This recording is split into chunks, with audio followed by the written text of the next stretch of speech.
성경에서 알파와 오메가란 말은 단 3번 나옵니다.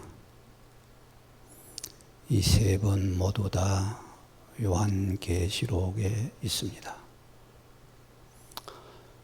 요한계시록 1장 8절에 먼저 나오고 21장 6절에 나오며 오늘 22장 마지막 장 13절에 나옵니다. 1장과 21장에 나오는 말씀은 원문을 보면 에고 에이미라는 말에서 시작을 합니다. 이 말은 여호와 하나님께서 자기 자신의 주권과 자기 자신의 신성을 선언할 때 쓰는 말입니다. 그래서 사람에게는 쓰지 않습니다. 그런데 오늘 본문 말씀에는 그냥 에고라는 말씀이 들어가 있습니다. 이 말은 앞의 것과 구분하기 위해서 한 말이 아닌가 생각이 됩니다.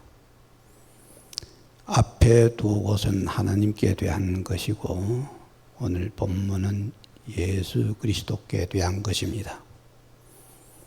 그래서 제가 볼 때는 그 의미가 에고에임이라는 의미가 애곡으로 시작되는 본문에까지 통한다고 봅니다.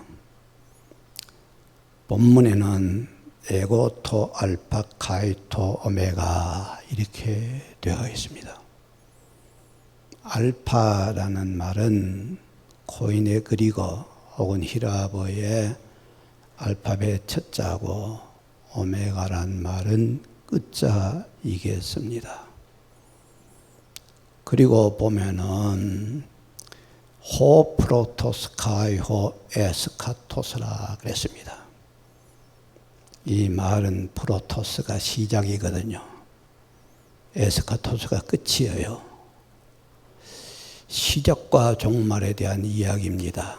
그래서 우리가 신학하는 사람들은 알겠지만 소위 종말론 이런 분야가 있거든요. 그래서 에스카탈로지라 그러죠. 종말론적 에스카탈로지칼한 측면에서 볼 때 대단히 웅장한 선언이 아니라고 할 수가 없습니다. 그 다음에 보면은 해 아르케 카이 토 텔로스라고 되어 있습니다. 아르케라는 말은 시온을 이야기하는 이야기예요. 요한복음 1장 1절에 보면은 태초에 말씀이 계시니라 그랬어요. 그럴 때 해 아르케 엔호 로고스 이렇게 되어 있죠. 그리고 텔로스란 말은 완전에 대한 것이거든요. 완전 혹은 온전 혹은 완성 그런 개념이에요. 예수가 그렇다는 거죠. 자, 그랬을 때에 이 선언이 맞느냐 우리는 질문하지 않을 수가 없어요. 하나님이 정말 시작과 끝이냐, 시작과 끝이 그에게 있느냐, 예수는 시작과 끝의 존재인가? 아니에요. 그렇다면 그는 피조물 중에 하나예요. 하나님은 시작도 없고 끝도 없는 분이시죠. 그는 시간을 관통하고 계시지만은 시간에 매여 있는 게 아니에요. 영원 차원이에요. 영원은 아무리 가도 끝이 없는 곳이에요. 어디서 어떻게 시작되었는지도 알 수도 없지만 존재하지도 않아요. 그러면 왜 하나님이 나는 시작과 끝이라 했던가? 예수는 왜 그랬던가? 우리에 대해서 그렇다는 거예요. 당신이 그런 것이 아니고 당신 존재의 정체성이 그런 게 아니고 우리에 대해서 그가 시작이고 끝이라는 거예요. 성경은 어느 말씀도 사람을 깨우치지 않는 말씀이 없습니다. 성경은 어떤 말씀도 하나님 내러티브, 하나님 이야기가 아니에요. 사람 이야기예요. 인간이 봐야 될 하나님이 아니고 하나님이 보시는 인간이 도식되어 있고 가득 차 있는 것이 성경이에요. 그래서 우리는 사람인즉 자기 존재의 시원 알아야 돼요. 자기 존재의 끝을 알아야 돼요. 시작점이 다 있잖아요. 그리고 끝으로만 가요. 누구든지 그래요. 연세가 많으신들 보면은 존경스러운 이유가 그분들은 이미 많이 걸어왔어요. 그리고 젊은 사람들은 다른 길을 걷는 것이 아니고 뒤따라오잖아요. 그래서 인생의 아르케와 텔로스, 인생의 프로토스와 에스카토스, 인생의 시작점과 끝점, 이것을 잘 아는 것은 자기 존재를 안전케 만드는 거예요. 왜 그러냐면은 역사와 인생을 관통하는 예수 그리스도, 하나님의 은총이 그에게 작동하고 있다는 것이겠죠. 사람에게 있어서는 시간이 있는데 우리는 별로 그렇게 생각을 하지 않지만은 분석에 기지와 지혜가 있는 헬라 사람들은 나누어서 시간이란 말을 썼어요. 하나는 크로노스란 말이에요. 이건 그냥 시간이에요. 이건 그냥 1000년, 몇만 년, 몇억 년 그렇게 흘러가는 그런 시간일 뿐이에요. 허무한 세월일 뿐이에요. 우리는 그것과 마주해 있는 게 아니에요. 우리는 그 위에 있으나 그 의미는 우리에게 별로 없어요. 존재의 미닝러스예요. 그러나 카이로스라는 게 있어요. 이걸 우리말로 번역할 때 때라고 번역하거든요. 때. 모든 시간이 나에게 있어 때가 아니에요. 나에게 있어서 하나님이 규정한 한정된 때가 있어요. 이 시간이 나의 시간이에요. 때를 놓치는 것은 인생이 가진 특이한 죄적 어리석음이겠죠. 이런 측면에서 우리는 이 말씀을 잘 봐야 돼요. 요한계시록은 박해 직면에 있는 성도들, 자기 생명이 풍전등화와 같은 사람들, 예수를 믿다가 정말 이래도 끝까지 믿어야 되는가? 이 길을 계속해서 가야 되는가? 흔들리고 있는 사람들이에요. 하나님 계신다고 그랬지. 예수가 구주라고 했지. 그런데 왜 나의 현재는 이런가? 왜 나의 존재는 이렇게 크라이시스, 위기에 직면해 있는가? 고뇌하고 있는 사람들이에요. 궁지에 몰리고 있는 사람들이에요. 이런 사람들에게 그렇다. 그래도 때는 포착해야 된다. 지금은 인내의 시간이다. 너의 존재 시작은 나고 너의 존재 그 끝도 바로 나다. 흔들리지 말아라. 그런 뜻이에요. 사실 사람은 연약한 존재 아닙니까? 저는 지금까지 살아오면서 어찌하든지 하나님과 가까워지려는 생각을 비교적 많이 해요. 마음은 그렇지 않은데 몸은 이미 약해져 있어요. 사람이 아프잖아요. 자기의 아름다운 모습을 세상에 조금씩 가을 나뭇잎이 떨어지듯 버리면서 지금 있는 것 아니겠어요? 이미 세상 좋은 것들을 많이 버린 사람들이 여기 많아요. 시간 많이 지났잖아요. 점점 자기 존재는 흐릿해져 가고 있어요. 바로 이러한 지점에서, 나의 날이 얼마 남지 않는 이런 지점에서 정말 내가 생각해야 될 신앙의 정체성이 뭔가, 내가 지금 뭘 붙들어야지. 세상 소리 많고 사람들이 말을 많이 해요.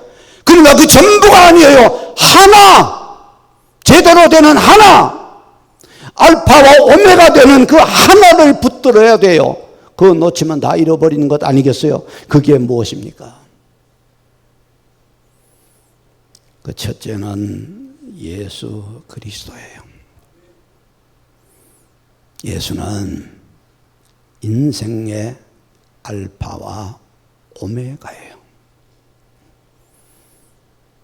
만약에 예수를 모르거나 예수가 없다면 그 사람은 현존한다 해도 그 사람의 시작도 끝도 의미 없는 거예요.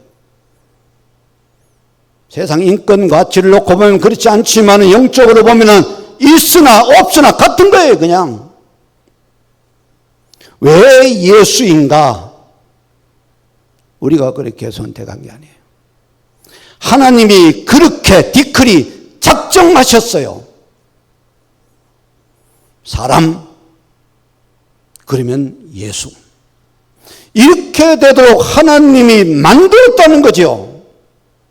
하나님이 세상을 이처럼 사랑하사 독생자를 주셨으니, 독생자 그분이 예수예요. 이는 예수 그리스도를 믿는 자마다 구원하시려고 그렇게 하신 거예요. 이 놀라운 이치를 우리는 어떻게 받아들여야 되죠? 심상히 여겨도 될까요? 지나쳐 봐도 될까요? 아니에요. 내 존재의 가치는 그의 가치예요. 그 안에, 엔그리스도 그 안에 있어야 돼요. 신그리스도 그와 함께여야 돼요. 그를 빼는 곳에, 그를 무시하는 곳에, 그가 없는 곳에는 내가 없어요. 만약에 교회가 우리 교회의 알파와 오메가 대신 예수를 빼거나 멸시하거나 주변으로 몰아간다면 이 교회는 깡통이에요. 이 교회가 어떤 프로그램, 어떤 종교적 행사를 진행을 해도 쓰레기예요. 저와 나에게, 저와 여러분에게, 그리고 우리 교회의 가장 중요한 핵심 가치는 우리의 알파와 오메가이신 예수 그리스도라는 것을 잊지 않아야 돼요. 예수가 없으면은 호플리스, 소망 없어요. 정말이에요. 소망 없어요. 인간의 구원은 예수, 바로 그 이름에 있어요. 믿음은 예수, 그를 받아들이는 거예요. 내 인생, 내 영혼에, 내 마음에 영접하는 거예요. 나의 전부로 영접하는 것이죠. 예수 제외한 믿음은 종교적일 수는 있으나 성경적인 것은 아니에요. 우리 인간은 예수 집약의 삶을 형성해야 돼요. 그리고 예수 중심의 인생이 되도록 자기 자신을 항상 해석하고 항상 자기 자신의 삶을 반추해야 돼요. 예수에게서 어긋난 것 좋아하는 것이 죄 아닐까요? 예수 없어도 괜찮은 사람, 행복한 이 사람이 바로 타락 아니겠습니까? 하나님의 방법이, 나에 대한 하나님의 방법이, 우리 교회에 대한 하나님의 방법이 알파와 오메가고 최상이라는 것을, 텔로스, 곧 완성이라는 것을 우리는 잊지 않아야 되겠습니다. 우리 인간이 가지고 있는 정서의 중심은 사랑이에요. 이 사람이 예수를 잘 믿는가 잘 못 믿는가 뭘 보면 아느냐 하면은 그가 사랑하는 대상 보면 알아요. 교회가 있어요. 그 교회가 하나님 앞에 정당한가, 성경적으로 정당한가, 그렇지 않는가를 알려면은 그 교회가 가지고 있는 예수께 대한 사랑 정도를 보면 알아요. 우리는 사랑을 쪼개지요. 여기도 주고 저기도 주고 여기도 저기도 나누어요. 그러다 보니까 무가치하게 됐어요. 돈 사랑하잖아요. 안 그런가요? 세상 명예나 권세 사랑하잖아요. 세상 가치, 세상 쾌락, 세상 죄까지도 좋아하고 사랑하잖아요. 이게 바로 예수께 대한 사랑을 쪼갠 거예요. 이렇게 될 때 그 사람은 아무리 예수를 찾고 부르짖는 것 같아도 예수가 그 인생의 알파와 오메가는 아니에요. 그 인생의 프로토스도 아니고 에스카토스도 아니에요. 그 인생에 정말 정체성이 될 만한 전체적 존재는 아니라는 거예요.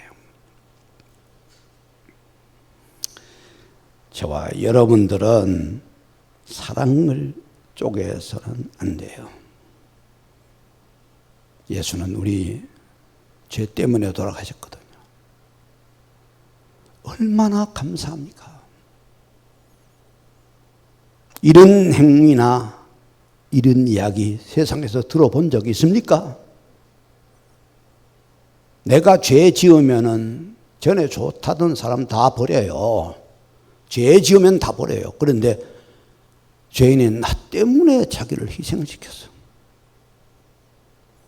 그리고 나를 구원하시기 위해서, 나를 의롭다 하시기 위해서 부활하셨어요.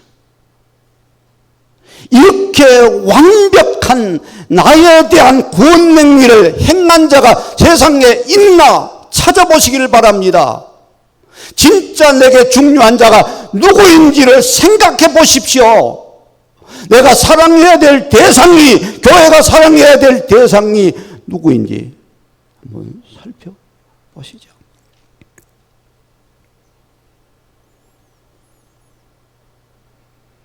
그래요. 아무리 생각해 봐도 예수밖에 없어요. 내 피요 살이요 생명이요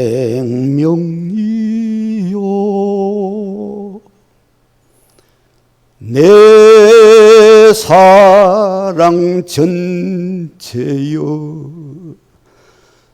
나의 예수여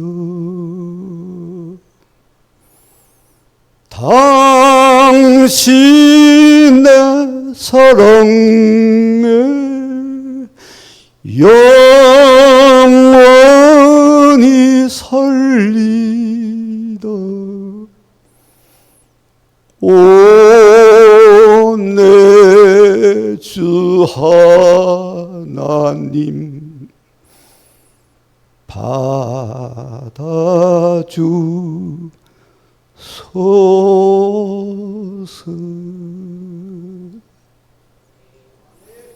예수는 내 사랑 전체예요. 쪼개지 말아야 돼요. 내 사랑 전체요, 나의 예수요. 그것이 우리의 고백이고 교회의 고백입니다. 어떤 학자가 치매가 왔어요. 치매가 오면은 다 잊어요.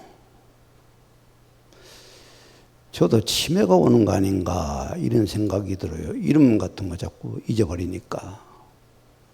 그래서 이 사람은 그냥 다 잊어버리는 거야. 일부러 잊어버려요.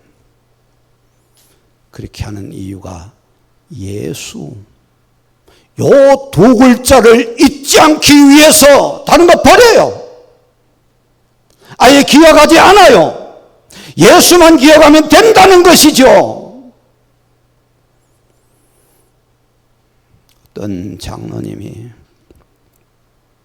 그 장로님 교회 사찰이었어요. 얼마나 훌륭했으면, 못 배운 교회 사찰인데 교회에서 청소하고 하는 그런 사람인데 그 교회 장로가 됐겠어요. 그 사람이 늘 기도하는 간절한 기도가 있어요. 그게 뭐냐면, 하나님, 나는 죽을 때 아물어 죽게 해주십시오. 아물어 죽게 해주십시오. 암은 고통스럽지만은 끝까지 정신이 깨끗하고 맑다 하니 아물어 죽게 해주십시오. 아무리 고통스러워도 고통 중에 내가 예수를 선명하게 기억할 수 있도록 해 주십시오 라고 기도했어요. 그리고 또 이런 기도도 했어요. 유언이에요.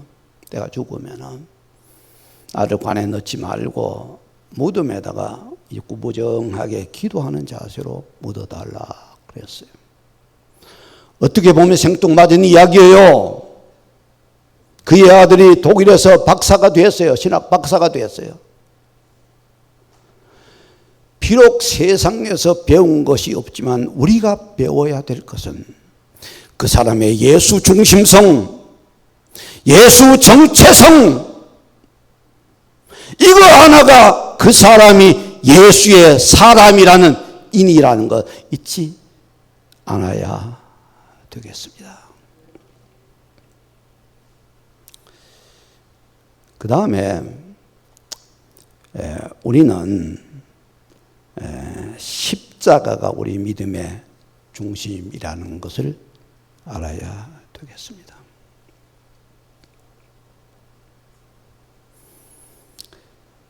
십자가는 하나님이 예수를 보낼 때 그렇게 규정해서 보내신 거예요. 예수의 삶을 십자가 앞에 놓았고 십자가 뒤에 예수의 부활을 놓았어요. 이 큰 틀을 보아야 돼요. 잘못하면 우리는 덜 중요한 것을 앞에 갖다 놔요. 말이 마차를 끌려면은 마차도 있고 말도 있어야 되는데 마차를 말 앞에 갖다 놓아버리면 안 되잖아요. 교회는 정말 우리 믿음은 십자가가 알파와 오메가예요.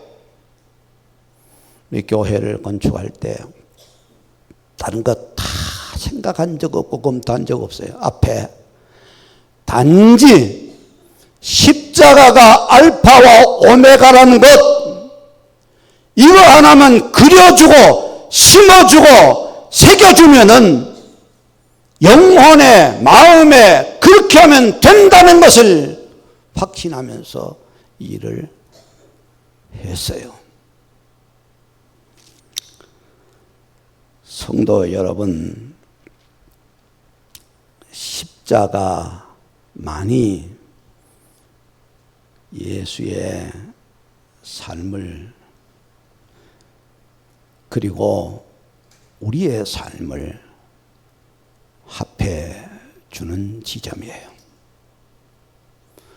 예수를 바르게 만나는 우리에게 합당한 은혜의 지점이 바로 십자가예요. 십자가는 예수를 가장 잘 표현한 것이에요. 그의 죽음은 모든 문제에 대한 해결이에요. 오늘 본문 문맥에서도 마찬가지예요. 그의 죽음이 우리를 깨끗하게 만들어줘요. 그 두루마기를 빠는 자 복이 있다고 했는데 그의 피가 우리 영혼을, 우리 존재를 전적으로 무흠하게 씻어주는 권세를 가졌다는 것을 잊지 마시기를 바랍니다. 십자가 외에는 어떤 것도 우리에게 있어서 새 삶, 새 생명을 줄 수 있는 것은 없어요. 십자가 아래서 우리는 쉬어야 돼요. 십자가 앞에서 안정을 얻어야 돼요. 박해가 오거나 죽음이 와도 마찬가지예요. 내 죽는 그 순간은 오직 내게 있어서 십자가 그늘 밖에 안식과 위안은 없을 거예요. 십자가는 하나님의 사랑의 핵심이에요. 우리가 아직 죄인 되었을 때 하나님이 우리를 사랑하셔서 예수를 십자가지게 만들었거든요. 이것이 얼마나 중요합니까? 그런데 그 뜻을 거스러서 십자가를 떠나면 그 다음은 지옥이에요. 다른 선택의 여지가 없는 거예요. 오늘날 기독교가 십자가를 상실했다는 말들이 있어요. 신학적으로 고찰하면 의미가 있어요. 기독교가 인생의 부귀영화를 위해 있는 종교가 아니에요. 십자가 없는 부귀영화는 지옥으로 가는 대문일 뿐이에요. 어떤 놈이도 우리가 끌어낼 수가 없는 거예요. 십자가를 떠나면 그 다음부터 인생은 자기 길을 상실할 뿐 그 어떤 것도 자기에게 이익을 만들 수는 없는 것입니다. 십자가는 내게 있어서 무한 영광이에요. 십자가는 고난체계를 가지고 있고요. 십자가는 우리에게 있어서 사랑체계를 가지고 있잖아요. 고난과 사랑이 만나가지고 나를 나되게 만들어요. 하나님의 은혜가 작동하는 방식이에요, 십자가가. 그래서 기독교는 절대, 교회는 절대 십자가 중심성을 상실해서는 안 되고, 그리스도인은 누가 어떤 말을 해도 십자가가 자기 존재의, 자기 신앙의 알파와 오메가가 되어야 된다는 것, 이 한 가지를 잊지 마시기를 바랍니다. 사랑은 우리 삶의 알파와 오메가예요. 하나님께서 예수 그리스도를 통해서 우리에게 보여주신 우리가 살아가는 방식, 우리가 세상에서 이루어야 될 삶의 과제, 사랑으로 만들었어요. 구약 성경도 핵심은 사랑이고 세마 혹은 십계명 부분이 그래요. 그 다음에 신약 성경도 핵심은 사랑이에요. 성경의 중심에 계시는 예수는 사랑의 실천자예요. 하나님 사랑의 실천자예요. 따라서 우리의 과제가 여기 있어요. 사랑하는 거예요. 교회의 과제도 그래요. 사랑하는 거예요. 내 앞에 오고 내 곁에 아주 고약한 사람이 있어요. 그래도 그 사람은 내가 특별히 사랑해야 될 사람이지, 나의 원수나 적은 아니에요. 더 사랑해야 될 대상이라는 것을 인식하면 좋겠어요. 한국교회나 우리 교회 그리고 여러분과 제가 만약에 사랑을 조금이라도 더 행하지 못하고 잃어간다면 우리의 의미는 뭐죠? 내가 살아가는 삶의 의미는 무엇일까요? 오직 사랑일 때 사랑이 내 존재의 알파와 오메가가 될 때 예수 따라가는 특성 아니겠어요? 그것 말고 다른 것 있겠어요? 성경 진리의 에센스, 내게로 오는 하나님의 진리, 그 놀랍고도 거룩한 책에는 사랑이에요. 제가 시간을 잘못 쓴 것 같아요. 그래서 시간이 너무 많이 갔는데 이제 제가 말씀을 그만하도록 하겠습니다. 결론적으로 말씀을 드린다면 우리 교회나 여러분 개인이나 저 개인에게 있어 예수는 존재 알파와 오메가예요. 십자가는 우리 가치와 신앙의 알파와 오메가예요. 사랑은 우리 현재 과제나 미래의 삶에 있어 알파와 오메가예요. 다른 것을 다 잃어버리더라도 예수 잃으면 안 돼요. 십자가 잃으면 안 돼요. 사랑을 놓치면 안 돼요. 이 세 지점이 하나님께서 작정하신 은혜의 틀이에요. 은혜는 여기에서 일어나는 것 아니겠습니까? 여러분, 시간이 흐르면 흐를수록 우리는 약해져요. 지금은 박해 시대가 아니에요. 그래도 질병이 박해보다 우리를 더 괴롭힐 수 있어요. 나이가 많아서 늦지막히 고생 많이 할 수도 있고요. 가난해질 수도 있어요. 그리고 사람들이 다 버리잖아요. 외로울 수도 있어요. 그런데 이런 현상 전체가 나를 하나님의 나라로 부르시는 하나님의 사랑이 작동하는 틀이라는 것을 잊지 말아야 돼요. 그래서 다른 거 다 있더라도 혹은 잃어버리더라도 예수, 십자가, 사랑, 이것은 내 존재의 알파와 오메가고 처음과 마지막이고 시작과 완성이라는 것. 이 한 가지를 잊지 않는 것은 계시록 마지막에 나오는 본문의 중요한 미닝이라고 말씀을 올립니다. 기도하겠습니다.